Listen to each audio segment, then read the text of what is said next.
Halo, bertemu lagi dengan saya Maria Arsela. Pada kesempatan kali ini, saya akan menjelaskan mengenai investasi saham. Sebelumnya, apa itu saham? Saham dapat dikatakan salah satu instrumen investasi.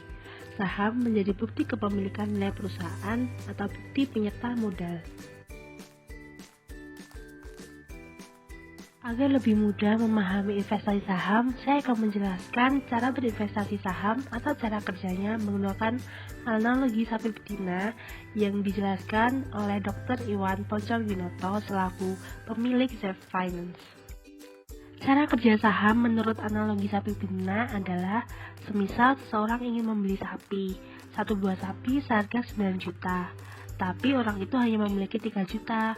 Maka orang itu akan mengajak teman-temannya sebanyak mungkin 2 orang untuk membeli sapi itu.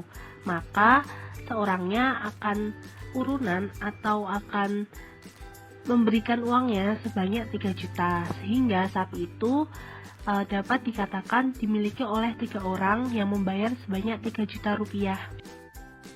Ternyata ketika memelihara sapi, 3 orang itu memiliki harapan bahwa sapi dapat menghasilkan sebanyak 20 liter susu setiap harinya dan pada tiap tahunnya akan melahirkan anak sapi.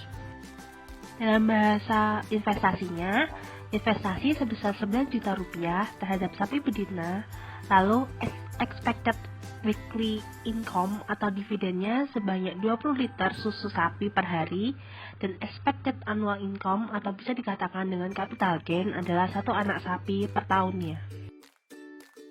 Namun dalam kenyataannya, dalam 7 bulan, sapi sudah menghasilkan susu setiap harinya sebanyak 74 liter, dan dalam 7 bulan sudah bunting anak sapi juga, yang artinya hal ini melebihi expected atau harapan sebelumnya, yang dapat dikatakan bahwa sapi ini dapat better than expected.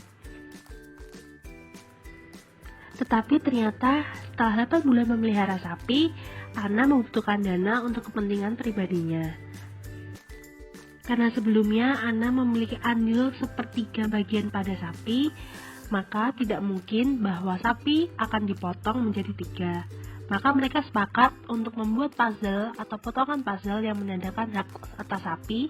1 sapi per orangnya adalah sepertiga sapi. Maka yang dilakukan oleh ketiga pemilik sapi adalah mencoba mengkalkulasi atau menghitung kembali harga sapi saat ini. Dengan hal-hal yang diperhitungkan seperti susu bertambah banyak, lalu sapinya bertambah gemuk, dan sapinya juga akan segera mempunyai anak, maka harga saat ini atau harga sapi saat ini adalah sebesar 12 juta rupiah.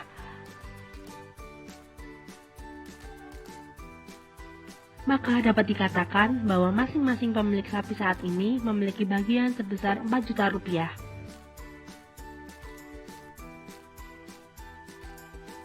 Maka yang perlu Ana lakukan untuk mendapatkan uang demi keperluan pribadinya adalah menjual kepemilikan sapinya sebanyak sepertiga tadi kepada orang lain, dan orang lain akan membayar kebagian kepemilikannya sebanyak 4 juta rupiah. Begitulah konsep cara kerja saham menggunakan analogi sapi betina. Semoga dengan menjelaskan dengan analogi, teman-teman dapat mengetahui bagaimana kerja saham dengan mudah. Selanjutnya, saya akan membahas mengenai hal yang membuat orang ragu investasi saham. Yang pertama, bagaimana sih cara membeli saham? Pertama-tama, untuk dapat membeli saham, Anda harus mendaftarkan diri kepada perusahaan sekuritas menjadi nasabahnya. Ada perusahaan sekuritas yang melayani pendaftaran online, tapi ada juga yang masih konvensional, registrasi dengan tatap muka.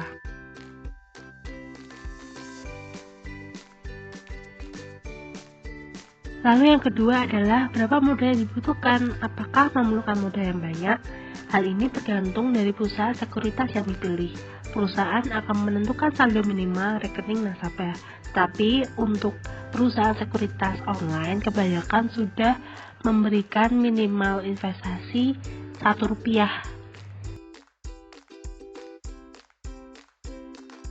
Lalu yang ketiga, jika sudah punya saham, lalu bagaimana?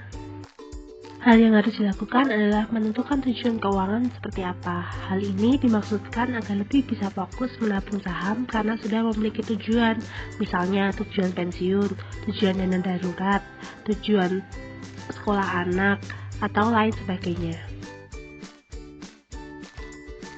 Yang keempat adalah saham apa yang sebaiknya dibeli. Saham yang dibeli harus sesuai dengan tujuan keuangan, namun dapat juga dimulai dengan saham berkapital besar.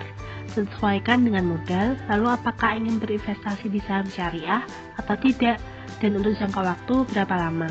Hal ini perlu dipertimbangkan.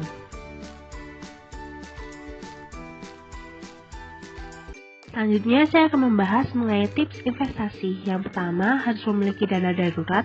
Yang kedua adalah menentukan tujuan, misal tujuan untuk dana pensiun atau dana sekolah anak.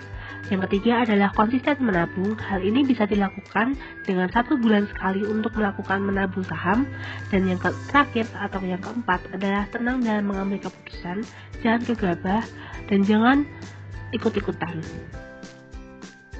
Selanjutnya, saya akan membahas mengenai hal-hal yang tidak boleh atau jangan dilakukan ketika berinvestasi saham. Yang pertama, jangan sekedar ikut-ikutan atau FOMO. Hal ini seperti misal teman beli saham A, kalian akan beli saham A juga. Hal itu sebaiknya jangan dilakukan. Lalu selanjutnya yang kedua adalah tidak cocok untuk orang yang mudah galau dan emosional. Hal ini misal melihat saham yang kita miliki ternyata turun nih harganya, terus kita galau, lalu kita yaudahlah buru-buru untuk menjualnya. Hal itu sebaiknya jangan dilakukan. Hal yang ketiga, hal yang gak kalah penting adalah jangan menggunakan uang operasional, uang sekolah anak, atau malah melakukan pinjaman atau gadai aset untuk bisa menabung saham. Berikut adalah aplikasi online yang dapat digunakan untuk investasi saham, yaitu Bareksa, Ajaib, Bibit, Stockbit, RTI Bisnis, dan iPodGo. Sekian informasi yang dapat saya sampaikan mengenai investasi saham. Semoga informasi yang saya sampaikan dapat berguna bagi penonton sekalian. Terima kasih, sampai berjumpa di lain kesempatan.